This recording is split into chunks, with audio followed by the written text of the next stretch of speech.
जुर्म की सच्ची कहानियां सुनकर इंसान का दिल दहल जाता है। ऐसे सातिर लोगों ने जुर्म को इतने परफेक्ट तरीके से अंजाम दिया है कि हर कोई उनकी कहानी जानकर सुन्न रह जाता है। आज की कहानी अपने आप में बेहद अनोखी और दहला देने वाली कहानी है, क्योंकि दुनिया में शायद ये इकलौती ऐसी कहानी होगी जिसमें किडनैपिंग की इतनी सारी वारदात एक साथ होती है। नमस्ते दोस्तों, आप सभी का स्वागत है हमारे यूट्यूब चैनल पे जिसका नाम है। आशा करता हूँ आप सभी कुशल मंगल होंगे। चलिए कहानी में आगे बढ़ते हैं। ये कहानी अमेरिका के कैलिफोर्निया राज्य के चौचिल्ला शहर की है और बात 1976 की गर्मियों की है। चौचिल्ला शहर में डेरी लेन एलिमेंट्री स्कूल नाम का एक स्कूल है। चूंकि गर्मियों का दिन था इसलिए बच्चों के समर हॉबी क्लासेस ही हो रही थी। इसी स्कूल की बस के एक ड्राइवर थे जिसका नाम था फ्रैंक जूनियर एड्रे। फ्रैंक जूनियर एड बहुत ही शांत स्वभाव का था और बहुत कम बातें करता था। 15 जुलाई को हर दिन की तरह फ्रैंक जूनियर स्कूल की छुट्टी के बाद 26 बच्चों को बस में लेकर स्विमिंग पूल जा रहा था। बच्चे भी बहुत एक्साइटेड थे क्योंकि उस भीषण गर्मी में स्विमिंग पूल जाने का मौका मिल रहा था। बस चल रही थी और फ्रैंक जूनियर भी बच्चों के साथ मजाक मस्ती कर रहा था। बस में उस वक्त 19 लड़कियां थी जबकि 7 लड़के थे और बस में मौजूद बच्चों की उम्र लगभग 5 साल से लेकर 15 साल तक थी। स्विमिंग पूल की तरफ जाने वाला रास्ता सुनसान था, मगर इस बात से बच्चों को कोई फर्क नहीं पड़ता था क्योंकि फ्रैंक जूनियर हमेशा की तरह बस में बच्चों को उनकी पसंद का गाना बजा दिया करता था, जिससे बच्चे गाने और म्यूजिक की मस्ती में डूबकर रास्ते का ध्यान ही नहीं रखते थे। चूंकि रास्ता सुनसान था इसलिए उस पर ट्रैफिक भी बेहद कम था। मुश्किल से 1 या 2 गाड़ी वहां से गुजर जाती थी। अब बस आगे बढ़ते रहती है। अचानक फ्रैंक जूनियर को एक सफेद वैन सड़क रोकती हुई दिखाई देती है जिसका दरवाजा खुला हुआ होता है। फ्रैंक जूनियर बस रुकता है। तभी नकाब पहने एक आदमी एक रिवॉल्वर के साथ बस के सामने कूदता है। वह आदमी ड्राइवर की तरफ वाली खिड़की के पास जाता है और एड से कहता है, कृपया क्या आप दरवाजा खोलेंगे? एड दरवाजा खोलता है। इसके बाद नकाब पहने हुए 2 और व्यक्ति आ जाते हैं, जिसमें से एक के पास एक राइफल होती है जो तुरंत फ्रैंक जूनियर पर तान दी जाती है। तीनों नकाबपोश बस में सवार हो जाते हैं। 3 नकाबपोश अजनबियों को बस पर सवार होता देखकर सारे बच्चे रोने लगते हैं। फ्रैंक जूनियर बच्चों को चुप करवाता है। इसी बीच नकाबपोश बस को पूरी तरह से अपने काबू में यानी हाईजैक कर लेते हैं। एक नकाबपोश जिसके पास राइफल नहीं होती वह बस चलाना शुरू कर देता है, जबकि एक नकाबपोश बस में बच्चों और ड्राइवर फ्रैंक जूनियर पर नजर रखता है और तीसरा नकाबपोश जिसके पास रिवॉल्वर होती है वह उनका पीछा करने के लिए वैन में चढ़ जाता है। हथियारबंद नकाबपोशों को देखकर फ्रैंक जूनियर की भी हालत खराब हो जाती है। वो इस ख्याल से डरने लगता है कि कहीं नकाबपोश किसी भी बात से बौखलाकर फायर न कर दे। बस इसी बात से डरा फ्रैंक जूनियर रोते हुए बच्चों को खामोश कराने में लग जाता है। उधर ड्राइवर की कुर्सी पर जाकर बैठा नकाबपोश बस को ड्राइव करने लगता है। अब उस सुनसान रास्ते पर स्कूल की बस आगे आगे और बदमाशों की वैन पीछे पीछे चलने लगती है। डर के मारे बच्चों के मुंह से चू तक नहीं निकल रही थी। पूरे बस का माहौल एकदम शांत था। लगभग 1.5 किलोमीटर चलने के बाद वे बस को एक बांस के खेत में पार्क कर देते हैं। जहां बस रुकी वहां पहले सी एक हरे रंग की वैन खड़ी हुई थी। किडनैप किए गए बच्चों को बस से 2 वैन में ले जाया गया। बच्चों को बस से वैन पर कूदने के लिए मजबूर किया गया ताकि वे अपने पैरों के निशान न छोड़े। इसके बाद 12 बच्चों को सफेद वैन में ले जाया जाता है। फ्रैंक जूनियर और अन्य 14 बच्चे एक दूसरी यानी हरे रंग के वैन के पीछे बैठ जाते हैं। वैन के अंदर किडनैपर्स ने लकड़ियों की मदद से जेल जैसी सेल्स बनाई थी। खिड़कियां भी सील्ड थी और खिड़कियों में पेंटिंग की गई थी, जिसकी वजह से वैन का तापमान बहुत ज्यादा गर्म था और कोई भी अंदर या बाहर नहीं देख सकता था। वैन के अंदर कोई एयर वेंटिलेशन सिस्टम, भोजन, पानी या शौचालय भी नहीं था। यानी अब 2 वैन में मौजूद 26 बच्चे और एक ड्राइवर यानी फ्रैंक जूनियर और 3 नकाबपोश वैन में थे। दोनों वैन को 2 नकाबपोश चला रहे थे और तीसरा नकाबपोश बच्चों के साथ बैठा हुआ था।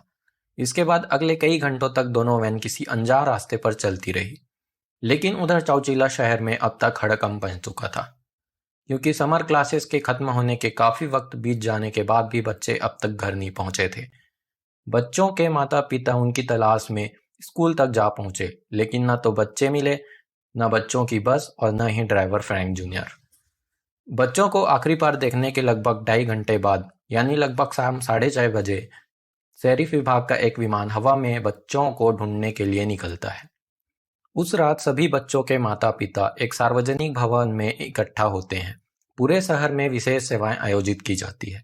घबराहट ने बच्चों के माता पिता से लेकर स्कूल तक को अपनी गिरफ्त में ले लिया था। बच्चों के माता पिता से लेकर स्कूल के टीचर और प्रिंसिपल तक भी अलग अलग जरियों से बच्चों का पता लगाने की कोशिश में जुट जाते हैं।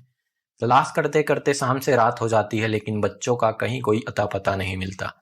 चारों तरफ पूरे शहर में चीख पुकार और रोना चिल्लाना शुरू हो जाता है। 26 बच्चों का स्कूली बस समेत लापता होना चौचीला शहर को झकझोरने के लिए काफी था। अब ये सूचना पुलिस को भी मिल जाती है। बच्चों के माता पिता और स्कूल के टीचरों के साथ अब शहर की पुलिस भी बच्चों की तलाश करने लगती है। काफी जांच पड़ताल के बाद आखिरकार आधी रात के आसपास पुलिस को एक हल्की सी कामयाबी मिलती है। फ्रीवे के पास एक खेत के किनारे लावारिस हालत में खड़ी स्कूल की बस मिल जाती है। बस तो मिल जाती है, लेकिन न तो बच्चे और न ही ड्राइवर और न ही कोई उनका निशान, कुछ नहीं मिलता। ये उसी स्कूल की बस थी जिसमें बच्चे आते जाते थे, और इत्तेफाक से वही बस थी जिस पर 15 जुलाई की दोपहर को बच्चे सवार हुए थे। लावारिस हालत में मिली बस की खबर तेजी से बच्चों के माता पिता के साथ साथ शहर के मीडिया को भी मिल जाती है। अब बस के आसपास अच्छी खासी भीड़ लग जाती है। इसी बीच ड्राइवर फ्रैंक जूनियर एड और बच्चों को 12 घंटे तक तेज गर्मी से जलते हुए अंधेरे में इधर उधर घुमाया जा रहा था। इन 12 घंटों में दोनों वैन एक भी जगह नहीं रुकी और लगातार चलती रही। करीब 12 घंटे लगातार चलने के बाद 16 जुलाई की सुबह 3:30 बजे दोनों वैन झटके से एक जगह रुकती है। जहां वैन रुकी वो इलाका भी सुनसान था और दूर दूर तक किसी आदमी या जानवर का कोई नामो निशान नहीं था। इसके बाद दो नकाबपोश वैन का दरवाजा खोलते हैं। सबसे पहले फ्रैंक जूनियर वैन के बाहर आता है। इसके बाद एक नकाबपोश फ्रैंक जूनियर को एक टॉर्च देता है और कहता है, इस बंकर में सीढ़ी लगाकर नीचे उतर जाओ। इसके बाद बच्चों को एक एक करके वैन से निकाला जाता है।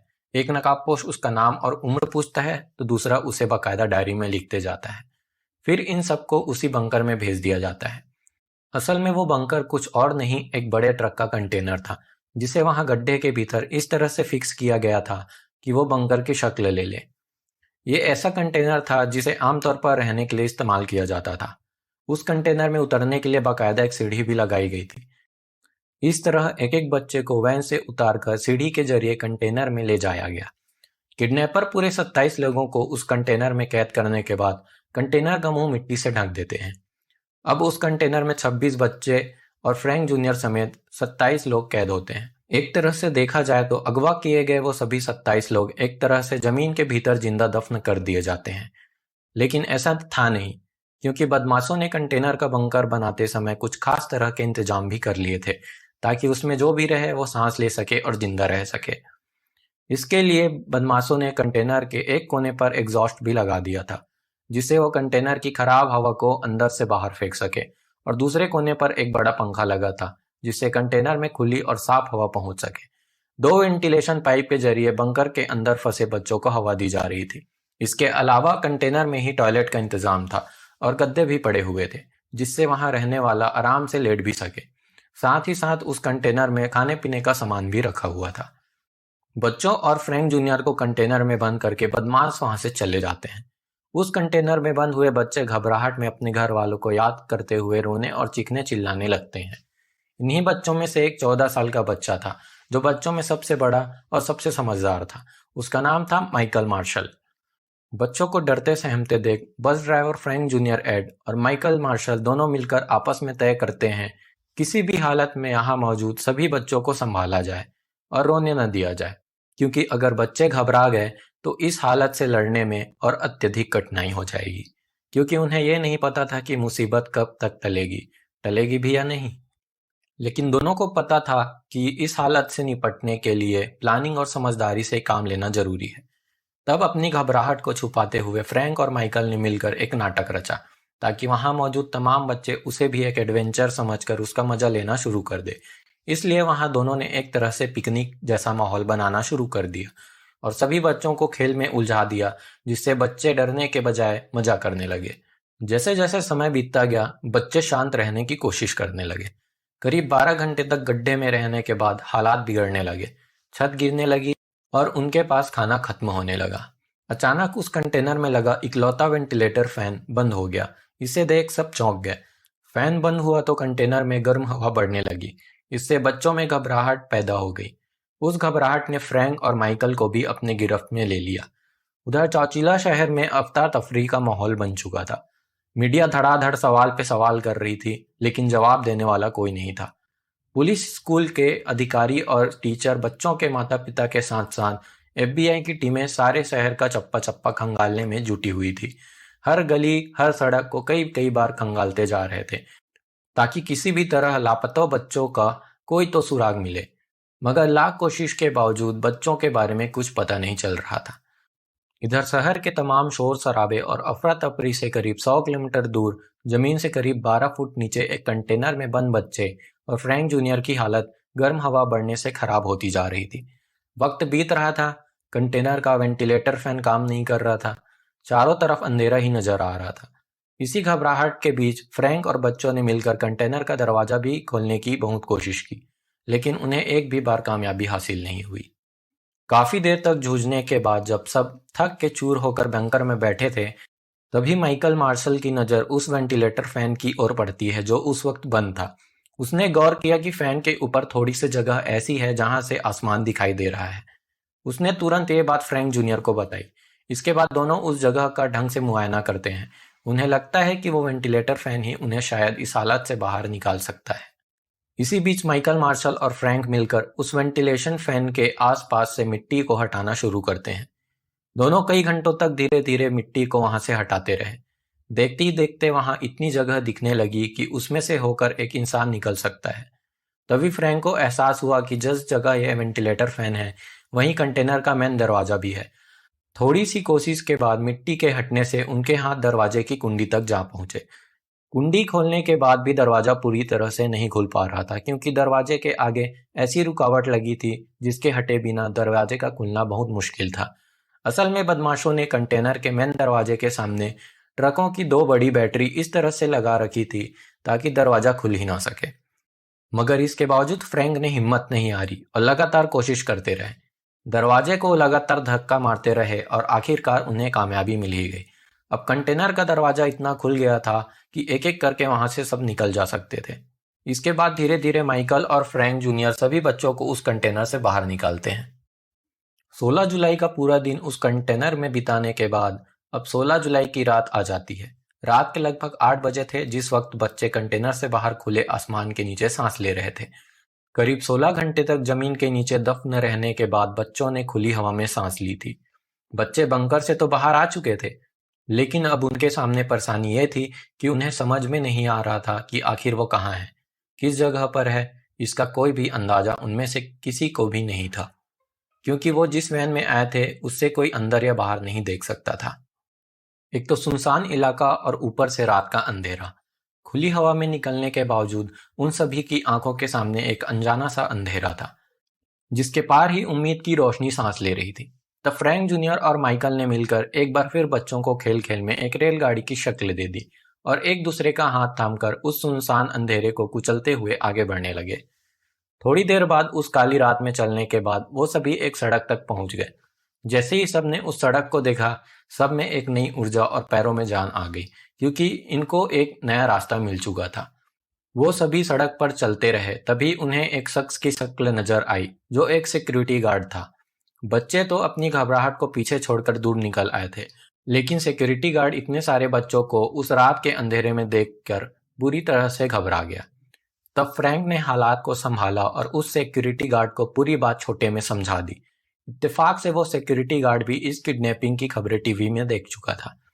तब सिक्योरिटी गार्ड ने हिम्मत दिखाई और अपना फर्ज पूरा किया और तुरंत भागकर लोकल पुलिस को बच्चों के बारे में सूचना दी। अचानक कुछ ही देर में वो सुनसान सड़क पुलिस के सायरन और गाड़ियों की तेज नीली लाल बत्तियों से रोशन हो जाता है। सबसे पहले पुलिस फौरन बच्चों को गाड़ियों में बिठाकर पास की एक लोकल जेल में ले जाते हैं। उस जेल का नाम था सेंटा रिटा रिहेबिलिटेशन सेंटर। डॉक्टरों को बुलाकर बच्चों का चेकअप करवाते हैं। वहां उनको सेब और शरबत भी दिया जाता है। इसी बीच पुलिस अब सबसे पहले स्कूल और बच्चों के माता पिता को यह खुशखबरी सुनाते हैं, जिसके लिए उन सभी के कान पिछले कई घंटों से तरस रहे थे। और देखते ही देखते किडनैप हुए बच्चों की सही सलामती की खबर जंगल की आग से भी तेजी से पूरे शहर में फैल जाती है। छोटे अफसरों से लेकर बड़े अफसरों तक को चंद सेकंड में ही पता चल जाता है कि स्कूल बस से अगवा हुए सभी बच्चे मिल गए और वो भी सही सलामत। वहां मीडिया में भी एक खुशखबरी ब्रेकिंग न्यूज बनकर सुर्खियों और टीवी के पर्दे पर छा जाती है। उसके बाद पुलिस सभी बच्चों को लेकर उनके स्कूल पहुंचती है। बच्चों के माता पिता के खुशी का ठिकाना नहीं था, क्योंकि उनको उनके बच्चे सही सलामत मिल गए थे। पुलिस सभी बच्चों को उनके माता पिता के हवाले कर देती है और बच्चे अपने माता पिता के साथ खुशी खुशी अपने अपने घर लौट जाते हैं। लेकिन चौटिला शहर की पुलिस के सामने सबसे बड़ी चुनौती अब आती है। इस चुनौती ने बच्चों के मिलने के बाद पुलिस को और भी ज्यादा बेचैन कर दिया था। यहाँ से पुलिस का असली काम अब शुरू हुआ था। पुलिस के सामने सबसे बड़ा सवाल यह था कि आखिर अमेरिका या फिर दुनिया भर की सबसे बड़ी किडनैपिंग करने वाले वो लोग कौन थे और उनका मकसद क्या था। आखिरकार एक साथ 26 स्कूली बच्चों को किडनैप किया तो किया किसने। अब पुलिस अपनी जांच शुरू करती है।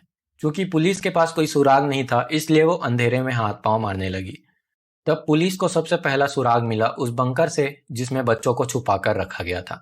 वो सुराग था वो जमीन जिस पर ट्रक के कंटेनर को मिट्टी में दबाकर बंकर बनाया गया था। पुलिस को पता चला कि उस जमीन का मालिकाना हक जिसके पास है उसके बेटे का नाम फ्रेडरिक न्यू हॉलवुड्स है।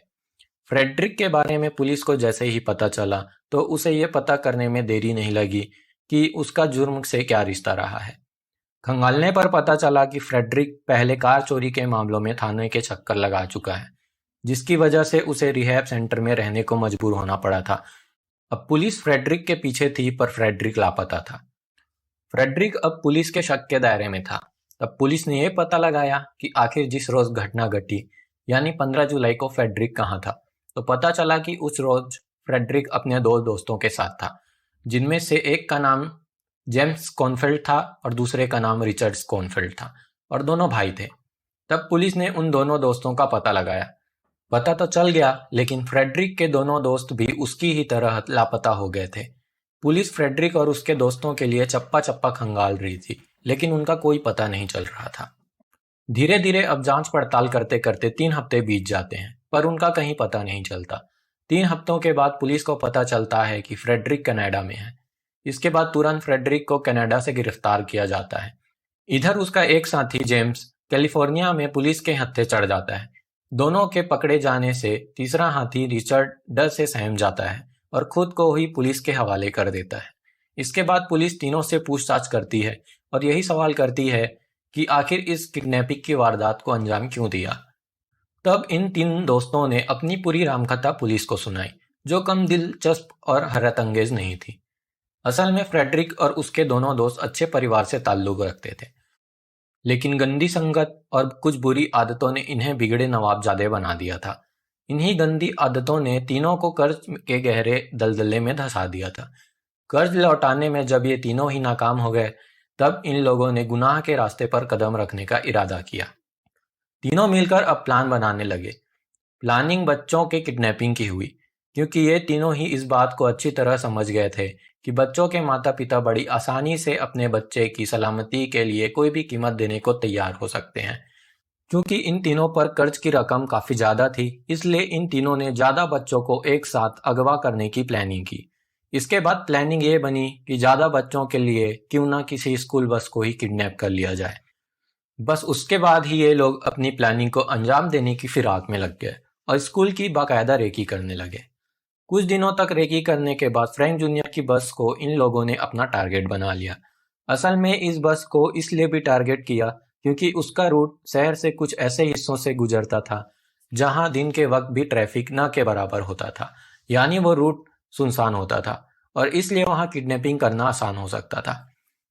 सवाल उठता है कि आखिर फ्रेडरिक और उसके दोस्तों को कितनी रकम की जरूरत थी, जिसके लिए इन लोगों ने 26 बच्चों को अगवा करके उनके नाम पते तक लिख लिए थे, ताकि सभी बच्चों के माता पिता से रकम वसूली जा सके। पुलिस की पूछताछ में पता चला कि फ्रेडरिक और उसके दोस्तों ने बच्चों के एवज में $5 मिलियन यानी करीब 37 करोड़ रुपए की फिरौती मांगने का इरादा किया था, ताकि इनका कर्ज भी पूरा हो जाए और कुछ पैसे बच भी जाए जिससे वो अय्याशी कर सके। इस पूरे किस्से में एक बड़ी ही दिलचस्प बात यह पेश हुई कि किडनैपर्स बच्चों के लिए पुलिस से फिरौती मांग ही नहीं पाई, क्योंकि एक किडनैपर्स दिन भर पुलिस स्टेशन फोन करता रहा, लेकिन पुलिस स्टेशन का फोन इतना व्यस्त था कि किडनैपर्स की बात कोई पुलिस वाला सुन ही नहीं पाया।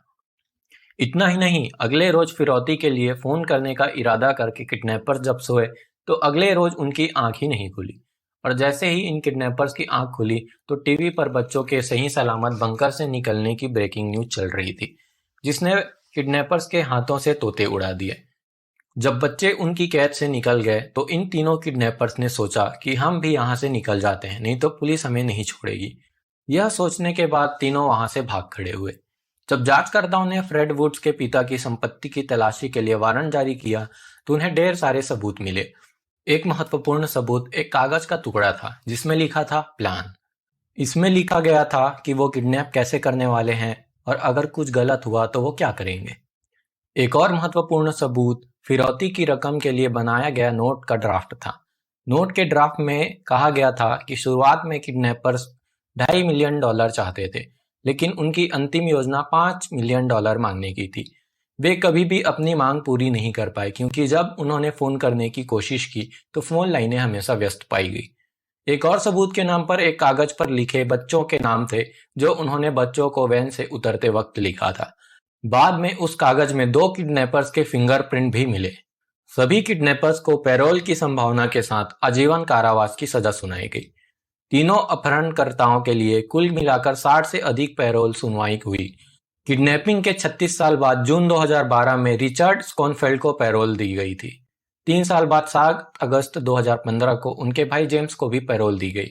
वुड्स की पैरोल 17 बार रिजेक्ट हो चुकी थी, लेकिन 24 मार्च 2022 को उन्हें भी मंजूरी मिल गई। और यह थी चौचिला किडनैपिंग की पूरी कहानी। आशा करता हूँ आपको कहानी पसंद आई होगी।